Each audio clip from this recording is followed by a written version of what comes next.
Good morning to you, Thursday morning. Hello and welcome to Penn Vicarage on this day, and so glad you could join us for our Bible talk for today. May I remind you, if you haven't seen already, that our friend Philip Swan, who was working here once as a priest, assistant priest for a while, is retiring, and his farewell service is this Sunday at St Bart's Church, 5:30 in the evening. You'd be very, very welcome to come if you'd like to. The band are playing, the bishop's coming. There's going to be some messages from across the world from Anthony Arrell and Karen Crawley, one or two other interesting people as well. So anyway, if you'd like to come at 5:30 this coming Sunday evening. But to our Bible reading for today, and we are in Mark and chapter 1. I'd like just to recap where we've got to so far, what I might call the all-important context, and here is the map. Now, Jesus, if you remember, was baptized probably round about down here somewhere. Then, after John was handed over, Jesus comes to the Sea of Galilee, and it's round the Sea of Galilee that he calls his disciples. And then he kind of sets up really in Capernaum. Now, Capernaum is here. Capernaum is, you might call, Peter's hometown. And you might say Capernaum becomes the kind of the base for Jesus' ministry. And it's in Capernaum that this morning's reading happens, in the synagogue. Now, synagogue was basically a place where people got together to worship, and they'd study the scriptures and they'd worship together. It wasn't a temple, but wherever Jews were together, they'd gather together. And it's interesting the way it was kind of led. Nowadays, we expect our vicars to both manage churches and preach in them as well. In those days, each synagogue would have its own management committee or manager, and then different people would preach each week, and it was kind of an open invitation. And it's with that in mind, I guess, accepting this open invitation, you find Jesus preaching at the synagogue of Capernaum in this morning's reading. And of course, it's Sabbath, so it would have been Saturday, but I suspect this was a Saturday which probably remained in the memory of anyone that was there. Without further ado, Mark's Gospel, chapter 21. And again, try and imagine this. It must have been quite a scene. They went to Capernaum, and when the Sabbath came, Jesus entered the synagogue and taught. They were astounded at his teaching, for he taught them as one having authority and not as the scribes. Just then, there was in their synagogue a man with an unclean spirit, and he cried out, "What have you to do with us, Jesus of Nazareth? Have you come to destroy us? I know who you are, the Holy One of God." But Jesus rebuked him, saying, "Be silent and come out of him." And the unclean spirit, convulsing him and crying with a loud voice, came out of him. And they were all amazed and kept on asking one another, "What is this? A new teaching with authority. He commands even the evil spirits, and they come out and they obey him." And at once his fame began to spread throughout the surrounding region of Galilee.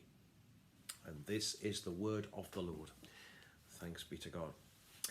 Like I said, it must have been a Saturday morning that would have gone down in the memoirs for anyone who was there. It must have been quite a scene. But I think there's one thing in particular that I think we are supposed to see in this reading, which comes out a couple of times, which is the authority of Jesus. Jesus is somebody who's clearly got massive authority. And they say that because twice it says they were amazed by his authority. Now, the word amazed doesn't quite do it justice. The Greek word is much stronger than that. It means literally struck or smitten. It means literally struck. They were absolutely struck by the incredible authority Jesus had. And I think what we need to get from this morning's reading is just the sheer authority of the person of Jesus. He had so much authority in him that the people that were there were absolutely struck by it.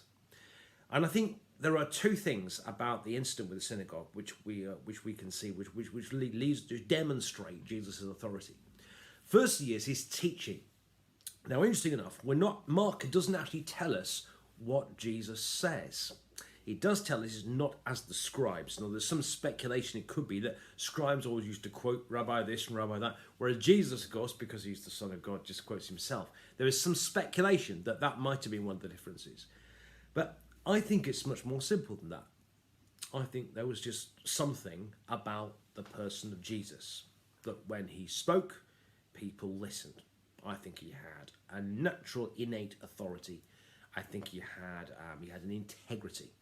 I think he had something about the way he spoke was striking. There was something unusually authoritative about when he spoke.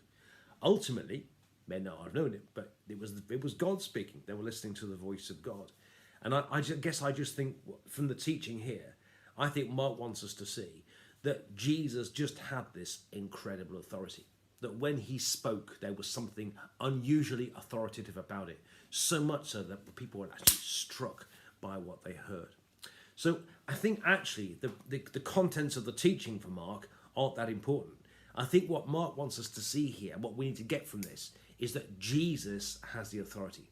Not just in the teaching of Jesus, but in the person of Jesus. The way he was, the way he spoke, as much as what he said. There was something massively authoritative about Jesus. I think that's the thing. So I think the way he taught demonstrates why people were struck by his authority. The other thing is this rather strange incident with the man with the unclean spirit, and it must have been really quite scary and unpleasant for anyone that's there. But I think there are just one or two interesting things from it.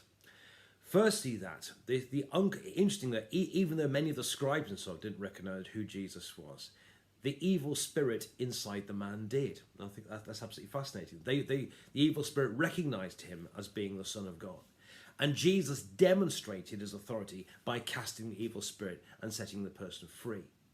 But it's also interesting that the evil spirit describes Jesus as what he calls the Holy One of God. Now, I didn't realize this, but the only other person in the Bible who's described as the Holy One of God, the only other person who's got the Holy One of God, is Samson in the Old Testament. Now, Samson was a man of unusual physical strength. He was also somebody who was capable of breaking bonds and being set free when he was pinned down and so on. He had massive physical strength. He had far higher strength than anybody else around him. And I think it's interesting that the evil spirit describes Jesus as the Holy One of God. In other words, Jesus had unusual strength. There was something about him. I don't mean physical strength, but he had power, including over unclean spirits. And like Samson had the power to free people from their bonds, so Jesus has the power then and has the power now to free people from bonds today, that they can live the glorious liberty of the children of God. He came not to have victories over people, but to set people free, like he did with this poor man in the synagogue. So I think what we need to see from this morning's reading is the massive authority of Jesus. There was something, and as I say, he had so much authority that people were struck by it.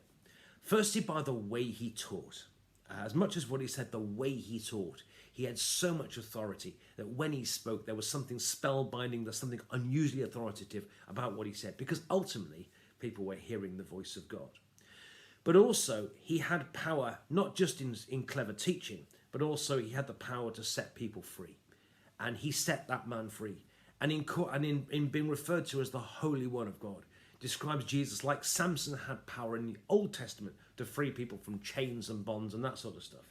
So Jesus has the power to set people free from bonds and chains in their lives today, that we might not be held back, that we might live life to its fullness, that we might enjoy the glorious liberty of being God's children. And my friends, may we know again the authority of Jesus in our lives. May we hear his, and may we speak with his authority. And may we also know his freedom. May we know his liberty. May we know the glorious liberty of being his children. And may you know that his presence with you today. And may you know his freedom and his love surrounding and bathing you today. God bless you. Have a lovely day. And I'll see you again tomorrow.